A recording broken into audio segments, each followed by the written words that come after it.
Et l'heure de votre rendez-vous d'histoire à présent avec l'histoire des Juifs de France, toujours en compagnie de Christophe Dard. Et l'épisode dont nous allons parler aujourd'hui va forcément vous rappeler des souvenirs de films populaires qui ont cartonné au cinéma et que vous avez sans doute vu et revu à la télévision. Nul doute effectivement que vous connaissez, écoutez bien, des scènes et des répliques des films de Gérard Houry, réalisateur de 17 longs métrages, scénariste et acteur. On lui doit notamment, pour n'en citer que quelques-uns, Les Aventures de Rabbi Jacob, L'As des As, La Grande Vadrouille, Le Cornio, des classiques du patrimoine culturel français. Christophe, c'est donc le cinéma populaire des années 60 aux années 80 que nous allons aborder à travers l'œuvre de Gérard Houry. Eh oui, Max Gérard Houry Tannenbaum, né en 1919 à Paris. Ses deux parents sont juifs. Son père, Serge Tannenbaum, est violoniste d'origine russe et sa mère, Marcelle Houry, est journaliste à Paris Soir. Le petit garçon mène une scolarité sans histoire au prestigieux lycée Janson de Sailly. À 17 ans, Gérard Houry suit les cours de l'acteur René Simon, puis il entre au conservatoire en 1938 aux côtés de deux futurs grands acteurs, Bernard Blier et François Perrier. Pensionnaire de la Comédie Française en 1939, il obtient son premier rôle dans Britannicus. C'est une tragédie de Jean Racine en remplacement d'un acteur qui lui est mobilisé. En 1940, après la débâcle de l'armée française et la signature de l'armistice entre la France et l'Allemagne nazie, il va fuir la zone occupée pour la zone dite libre avec sa compagne d'alors, également comédienne, Jacqueline Roban. Et le couple passe par Marseille où Gérard Houry participe aux émissions de théâtre de la radio nationale repliées dans la cité phocéenne. Et il est évincé car juif, mais il est remarqué par l'agent du comédien provençal Rému, immense star à l'époque, notamment par les adaptations des romans de Marcel Pagnol. Gérard Houry est engagé dans une revue avec Rému justement. Il fait aussi ses premiers pas au cinéma en tant qu'acteur. Gérard Houry et sa compagne Jacqueline Roman se rendent ensuite à Monaco où naît en 1942 leur fille Danielle Claude René Tannenbaum, connue sous le nom de Daniel Thompson. Et dont on reparlera bien sûr, et pour lui éviter le statut imposé aux Juifs en vigueur à ce moment-là, Gérard Houry ne va pas la reconnaître tout de suite. Et avec Jacqueline Roman et donc sa fille, Gérard Houry part en Suisse, à Genève, où il va faire du théâtre pendant 3 ans.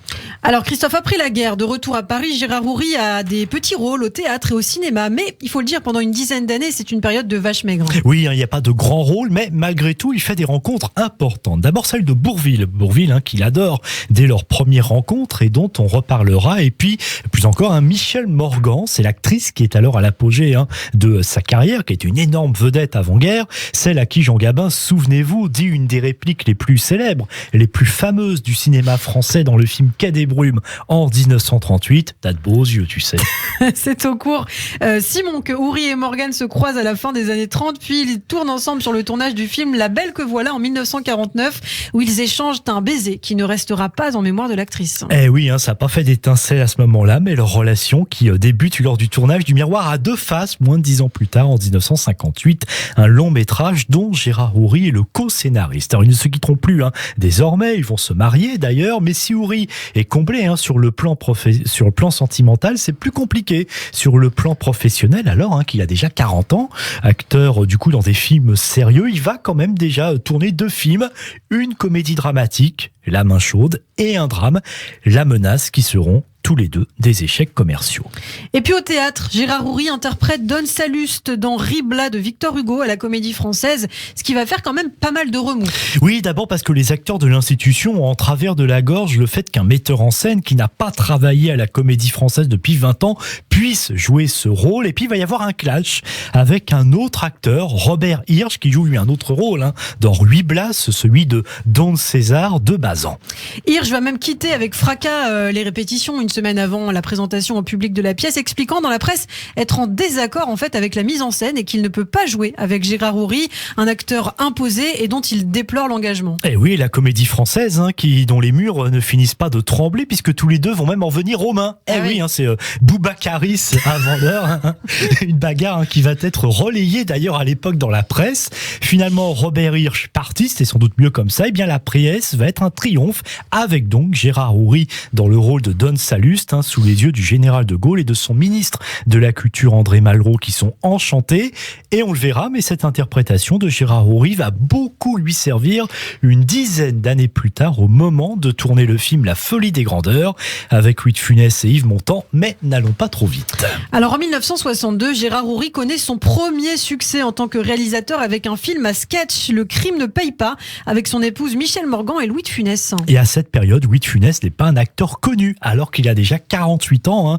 D'abord pianiste de bar, puis acteur au théâtre. Sa seule vraie apparition remarquée au cinéma remonte à 1956. Elle a traversé de Paris avec Jean Gabin et Bourvil, mais peu de temps après la sortie du Crime ne paie pas, tout va aller très vite pour De Funès, qui remporte ses premiers succès et qui ne quittera plus le haut de l'affiche. Et Louis de Funès qui va conseiller à Gérard Houry de poursuivre dans la voie des films comiques. Et c'est ainsi que le réalisateur va se lancer dans un nouveau projet, avec en tête bien sûr de faire à nouveau tourner De Funès. Et il s'agit du Cornio, comédie qui s'inspire au départ d'un fait divers. Un présentateur télé, Jacques Angevin, arrêté aux États-Unis en 1962. Et pourquoi ? Eh bien, dans son véhicule, on va retrouver plus de 50 kg d'héroïne pure qui avait été dissimulée. Il clame bien sûr son innocence et prétend avoir été dupé. Et c'est Bourvil, alors grosse vedette du cinéma et de la chanson, qui est choisi pour jouer donc le rôle du Cornio, ou plutôt Antoine Maréchal, commerçant bien sympathique, tandis que De Funès, qui n'a pas encore tourné, le gendarme de Saint-Tropez,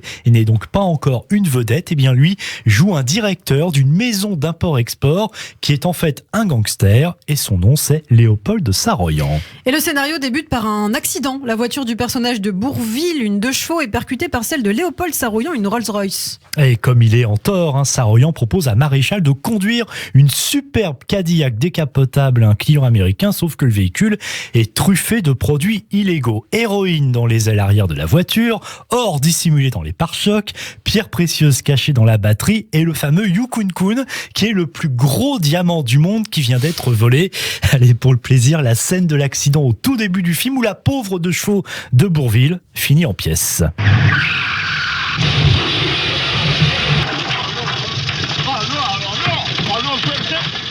C'est une catastrophe. Regardez-moi ça.